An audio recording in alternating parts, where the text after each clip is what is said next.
dear students, once again welcome back to Bosco Campus Vision YouTube channel of Kottayam Don Bosco College. I am Raniar, faculty member of PG Department of English. This time I am here with the paper Communicative Applications in English, which is the open course offered by BA English Language and Literature for 5th semester UG students under Kerala University. In today's video lecture, we are discussing a new topic, that is email. So, let me begin with what is email. So, from the word itself, we know the fact that the expansion of email is electronic mail.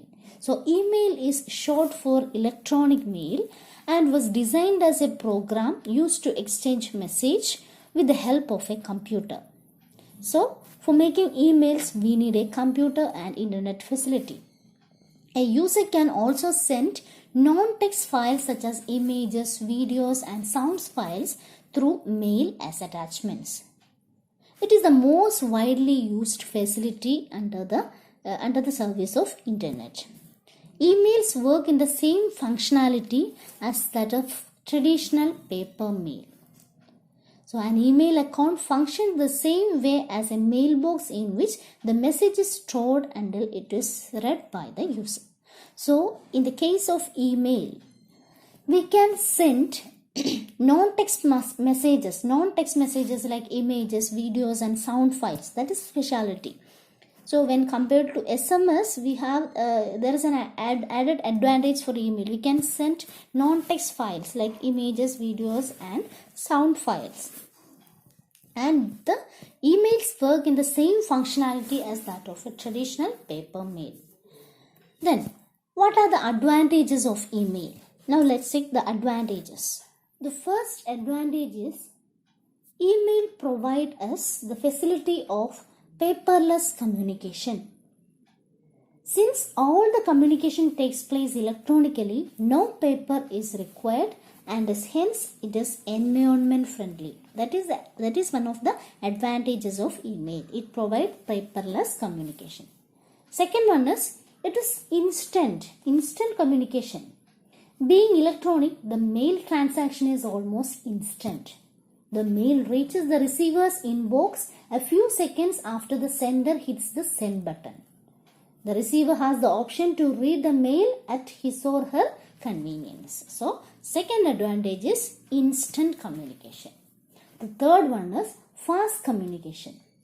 Many people these days receive their mail on their mobile phones and other handheld devices. So they are able to read and respond to their mails on the go. So communication through emails is very fast. That is another advantage, fast communication. The fourth one is availability of history. Unless you are writing a mail to someone for the first time on a particular topic, it is possible to see the complete history of the mails on the topics you have already discussed until the time of writing. Both the writer and the reader can see the entire history and hence can avoid repeating and restating many things that they both know about the subject. So availability of history, that is a good advantage for the case in the case of email. Another one is it is accessible in all time.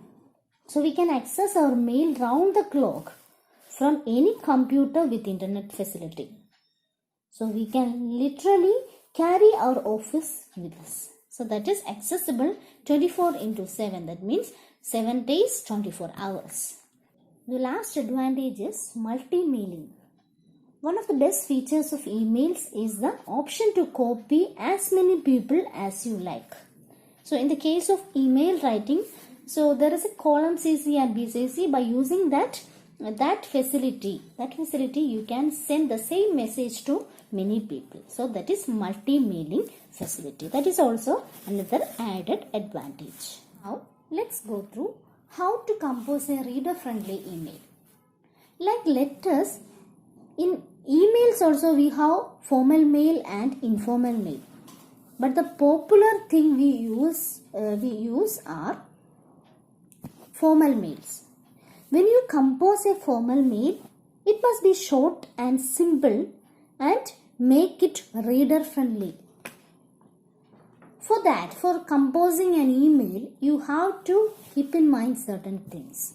The first one is use an effective subject line. The first thing that every reader looks for a new mail is its sender and subject. So it is here that the sender can be helpful to the reader. Choose a subject line that gives the reader a fairly accurate sense of the content of the email. So when you compose a mail, use effective subject line. Second thing is quote from the mail received. So you are making or you are composing formal mails. One of the many ways in which you can helpful to the reader is by quoting relevant bits from their mail. This is especially useful when you are reply to an inquiry short. Okay, so you can take quote from the mail received when you are sending a new mail to the other person, means receiver. You can quote the things, you can quote the lines or the essential things from the mail received. So you can quote the mail, quote things from or quote details from the mail received. Next one is keep the message short and simple. Always keep your message short and simple. If there are many things to write about, consider writing them in separate paragraphs. Maybe also gives paragraph headings so that the reader know what each paragraph is about. Next thing is use a reader-friendly layout. Always use a reader-friendly layout. If you ask questions, separate them from the rest of the message. Do not cram everything into a single paragraph. Split the message into a few points. And when you choose a layout, use effective font, standard font while making a formal mail. That is also important. Next one is use highlighting device. Sometimes it is inevitable that we have to write long messages. You may use highlighting devices such as italics, underline, color, font, color brightness, etc. So as the mail needed, as the situation needed, you can use the highlighting devices. Next one is use mixed typeface. Use of mixed typeface. Do not compose the mail in all lowercase or all uppercase letters. Always compose your mails using a mix of the uppercase and lowercase. Sometimes capital letters are needed, some other situation small letters are needed. So as per the need, use both typefaces. Okay, so by taking all these into consideration, you can compose a reader-friendly formal email. Another important thing we have to follow when mailing, especially in the case of formal mails, it is netiquette or email etiquette. Netiquette or email etiquette. So it is the other word. Email etiquette is the other word of netiquette. This word came from the English word etiquette. The Advanced Learner's Dictionary defines etiquette as a set of rules or customs that control accepted behavior in particular social groups or social situations. So here in the case of netiquette, so in the case of email composing, netiquette is an important term. Netiquette refers to the rules or customs or behavior that the netizens are supposed to adhere to while composing an email or interacting with other people on it. For example, when you are used to send emails to other persons, especially in the case of formal mails, you have to follow certain standards or you have to follow certain rules or customs or certain behaviors. For example, don't try to send mails to the sender's inbox so that their inbox may be cluttered. So don't do that. Then use standard language. Make your message crisp and clear. It must be simple. You can use simple language. Don't use additional highlighting devices. Use only the needed highlighting devices in your email. So all these are the different types of rules you have to follow when composing a good email. Now let's check what is the format of a formal mail. Here I am giving you a sample email. So in that, if you go through, you can see the first field is to. To is receiver's address.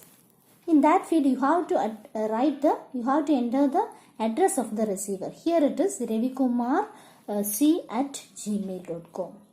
Next field is CC, carbon copy sent to. Suppose you are sending the same message to one more person or two more persons. In such case, you can mention the address of the secondary receivers in that field. Third field is BCC, blind carbon copy. In there you can mention the address of the tertiary receiver, but both the primary and secondary receiver can't see the address of the tertiary receiver. That is blind carbon copy. Okay. So next thing is subject of the mail. When you write the subject of the mail, it must be short and clear. For example, in this mail, I am writing inquiry about the business expo. So that is the subject of the mail. Then next field is salutation. Dear sir. So that is the salutation. Next, in the next line, the body of the mail started. If your mail sent more than one idea, please make your mail into different paragraph. Cut it into different paragraph and explain the different ideas in different paragraphs. And finally, you can mention the complimentary clause, that is yours faithfully, and after that the address line. So dear students, what are the fields? What are the different fields that we used to include in a mail? The first one is to address, then CC, then BCC, then subject, salutation, body of the mail, complimentary clause and signature line. And here from address is not needed. So that is the difference when we compare these letters and emails. So with this I am concluding today's class. I hope you understood the various things discussed today. Do the homework and send me back through the WhatsApp. Thank you. Have a nice time.